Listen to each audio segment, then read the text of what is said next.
नमस्कार, लोकमत राजस्थान में आप सभी का स्वागत है। मैं आपके साथ मोनिका राठौड़। ये रुक करते हैं आज की कुछ खास खबरों की ओर।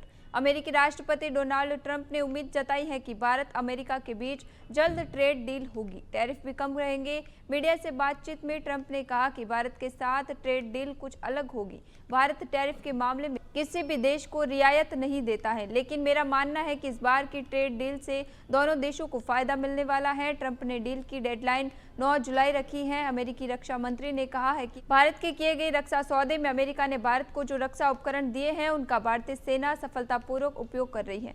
हैगसेथ ने 10 साल के नए रक्षा समझौते पर जल्द हस्ताक्षर की उम्मीद जताई है। हैगसेथ बोले, दोनों देशों में सैन्य सहयोग बढ़ेगा। भारत के विदेश मंत्री डॉक्टर एस जयशंकर ने अमेरिका की राजधानी वॉशिंगटन में मीडिया से कहा कि भारत आतंकवाद के खिलाफ अपनी जीरो टॉलरेंस नीति पर कायम है।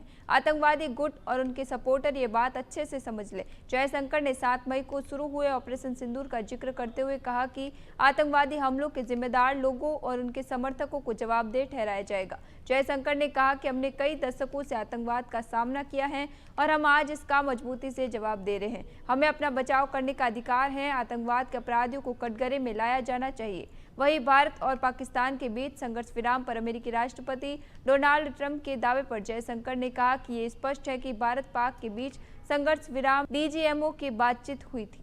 प्रधानमंत्री नरेंद्र मोदी को बुधवार को घाना का सर्वोच्च सम्मान the officer of the order of the star of घाना से सम्मानित किया गया।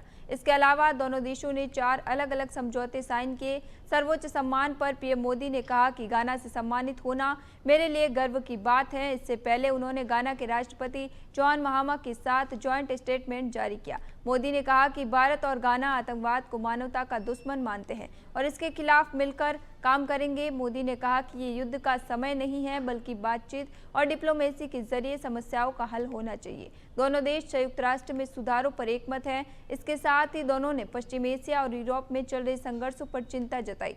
पीएम मोदी ने कहा कि भारत और घाना के बीच व्यापार 25,000 करोड़ रुपए से ज्यादा हो चुका है और अगले 5 साल में इसे दोगुना करने टारगेट है। उन्होंने घाना के राष्ट्रपति जॉन महामा को भारत आने का न्योता दिया। विपक्षी इंडिया ब्लॉक ने बिहार में बड़े पैमाने पर मतदाता सूची में संशोधन को वोटबंदी का नाम दिया है।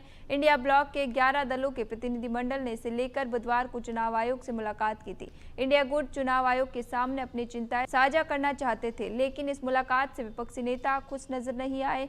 सीपीआई लिबरेशन के महासचिव दीपांकर भट्टाचार्य ने कहा कि चुनाव आयोग से मुलाकात के बाद हमारी चिंताएं और भी बढ़ गई हैं, क्योंकि आयोग ने हमारे किसी भी सवाल का संतोषजनक जवाब नहीं दिया। आज से अमरनाथ यात्रा की शुरुआत हो गई है। आज सुबह बाबा अमरनाथ की पहली आरती की गई। वहीं पहला जत्था बालटाल और नूनवान बेस कैंप से रवाना अमरनाथ गुफा के लिए हुआ। इसी दौरान श्रद्धालु हर हर महादेव और बम बम बोले के जयकारे लगाते रहे। बुधवार को पहला जत्था 5,892 श्रद्धालुओं का जम्मू के भगवती नगर कैंप से उपराज्यपाल मनोज सिन्हा से रवाना किया था। ये लोग दोपहर में कश्मीर पहुंचे, जहां प्रशासन और स्थानीय लोगों ने उनका स्वागत किया। 38 दिन तक चलने वाली यात्रा पहलगाम और बालटाल दोनों रूटों से होगी। यात्रा का समापन 9 अगस्त को रक्षाबंधन के दिन होगा। पिछले साल यात्रा 52 दिन चली थी और 5 लाख श्रद्धालुओं ने पवित्र गुफा के दर्शन किए थे।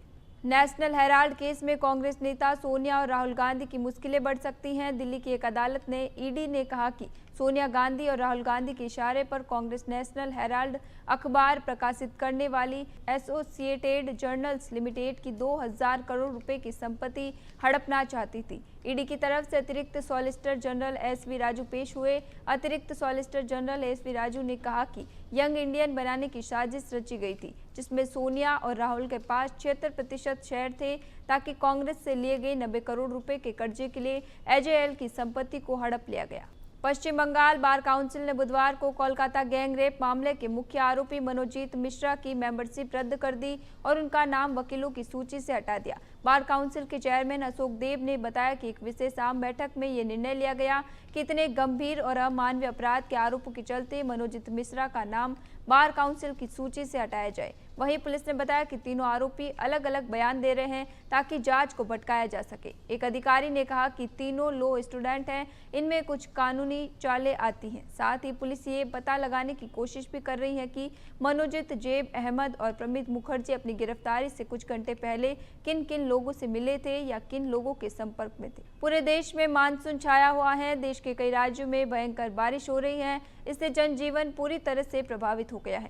हिमाचल प्रदेश में अब तक करीब 20 से ज्यादा जगहों पर बादल फटने की घटनाएं हो चुकी हैं। हिमाचल में इस मानसून में लैंडस्लाइड, बाढ़ से जुड़ी घटनाओं में अब तक करीब 51 लोगों की मौत हो गई है, जबकि 22 से ज्यादा लापता हैं। इसी बीच मौसम विभाग का नया अपडेट जारी हुआ है। मौसम विभाग ने अगले 4 से 5 घंटों में भारी बारिश की संभावना जताई है और इसी के साथ आईएमडी ने ऑरेंज अलर्ट भी जारी किया है। मौसम विभाग के मुताबिक अगले 4 से 5 घंटों में 41 से 61 किलोमीटर प्रति घंटे की रफ्तार से हवा चलेगी और बारिश के साथ बिजली गिरने की संभावना जताई है। फिलहाल के लिए इतना ही, फिर लौटेंगे एक नए सच के साथ। तब तक के लिए दीजिए इजाजत। नमस्कार।